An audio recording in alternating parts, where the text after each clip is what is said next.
I'm not really an astrophotographer, but I've been on a Milky Way kick lately, ever since I snapped this photo. After getting that shot, I really wanted to get out and get another shot, and watch till the end because I think I actually got it. But it wasn't without its struggles, that's for sure. So I had this really particular shot I wanted to get in mind, and we had beautiful clear skies, so I went out into the dark night, but some things just don't work out quite how you envisioned them. So my first image didn't include the Milky Way. I used my star tracker, and it showed that the bad part of the Milky Way was there. So I was kind of hoping it would show up, but it wasn't the good side of the Milky Way, which is unfortunate, but it just didn't show up in the photo. This is the photo, for example. I had this idea of this old, beautiful farmhouse that I always see every day. It's like, oh, wouldn't it be great if the Milky Way was in the background there? There's no light pollution there. It'd be amazing. Of course, it's not on the right side. So I don't know if seasonally it will be different. I'll have to keep an eye on that. But that one shot didn't work out. So I shot behind me where the good part of the Milky Way is, and you can see what that looks like.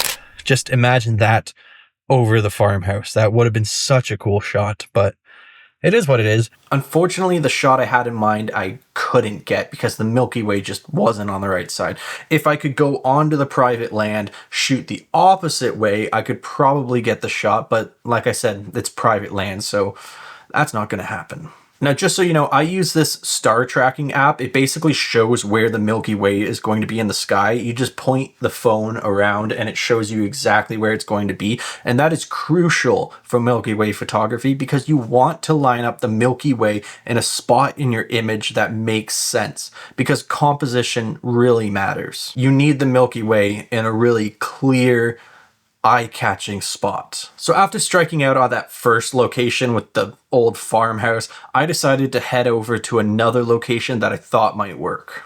I'm going to go to a lake that's about half an hour away from me. I'm not 100% sure if it's going to work out because it faces the city or the town. So there's probably going to be a lot of light pollution there. I know there's a bunch of cottages and radio towers and stuff, so all that's going to show up in the photo, but I know that it's pointing to the southwest, which is where the good part of the Milky Way will be, because the Milky Way rises in the southwest, and then it sets northeast, maybe? I don't know. I have to look at it again. I'm not an astrophotographer. I'm just doing this because it's fun. And then, we got a beautiful clear sky. I'm probably going to do more of this because it is fun and it's challenging, and I like that. But I'm going to go to that lake now and see if I can get a decent shot. And that's the tricky part. The Milky Way is vast, it's beautiful, it's colorful, but when you have all that light pollution coming up from the horizon, it tends to wash it out and it doesn't look as impressive. So generally shooting where there's no light pollution, obviously that's way better because you get all the color, but you can still shoot with light pollution. It'll just wash it out a little bit. Anyway, back to the vlog.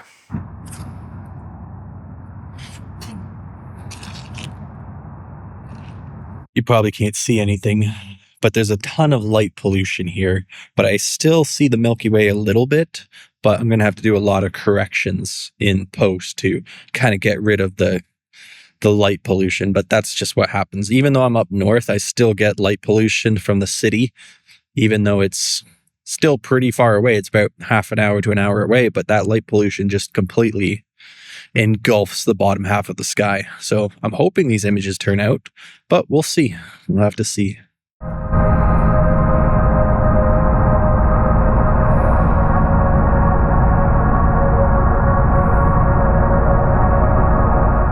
I'm actually trying to focus stack right now because generally when you're shooting night sky photography or Milky Way photography, you focus to infinity, but I'm actually really close to the subject in my foreground. So even when I focus to infinity, it's still blurry. So I'm shooting a couple different exposures, one at f8, one at f4, different ISO settings just to get the the cleanest image I can while still retaining as much detail as I can. I'm going to denoise the photos anyway, but I'm basically going to try and layer these photos on top of each other.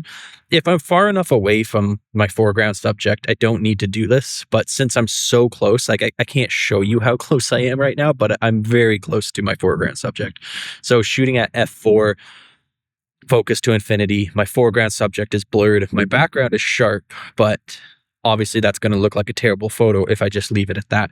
So I'm going to layer these in Photoshop and see if I can pull a good image. But I'm actually going to shoot another wide shot here. Hopefully I won't need to focus stack that because I'll be back far enough from my subject. I'm going to do like a big wide shot of the sky and hope that turns out, and hope I'm far enough away, because focusing in the dark is near impossible. So we'll just have to see how these turn out. I got high hopes. The only thing that's kind of holding me back right now is all the light pollution in the lower half of the image, the horizon. That's going to prove difficult in editing, but we'll see what we can do.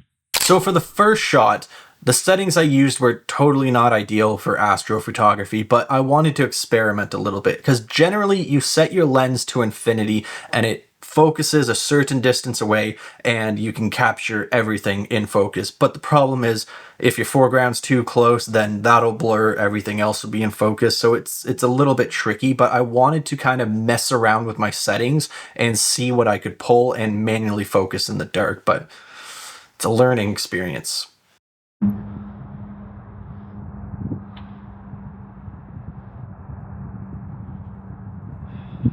Yeah, so the wider shot does not need to be focus stacked because it seems to be all in focus because I'm far enough back. See, at 17 millimeters, anything past 2 to 3 meters will be sharp. So anything in the foreground that's closer than 2 to 3 meters will be a little bit blurred. At 40 millimeters, it's more like 10 to 14 meters that everything will be sharp. Anything before that will be blurry. I think those shots might turn out. I'm excited to get them on the computer and really adjust those colors and see what I can pull. Because like I said, that light pollution screws up a lot of it, but I feel like with a little bit of dehaze, a little bit of darkening the blacks, I think I can get the Milky Way to show up a bit nicer than it currently is. So we'll see.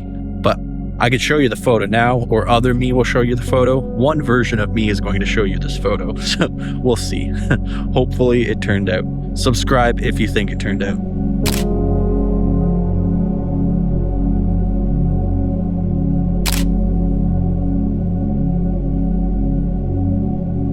Even with all of that light pollution, I am really happy with how this shot turned out. You know, it's lacking a little bit of color and depth to the Milky Way, but I think it works. With all the lights in the background, you kind of forgive the light pollution because you have all the little cottages and everything with all their lights on. So it's a little bit more forgiving that way to the bottom of the Milky Way. But compositionally, having the little island there, the Milky Way off to the side, I really think it's a pleasing image, and I'm quite happy with how it turned out. Comment below if you think it turned out good. Even though it's not 100% perfect, it's still a step forward. If you'd like to see more astrophotography like this, comment below, subscribe. Maybe I'll do some more astrophotography, and click this video if you want to see some beautiful fall colors, and I'll see you guys in the next one. Thank you for watching. Peace.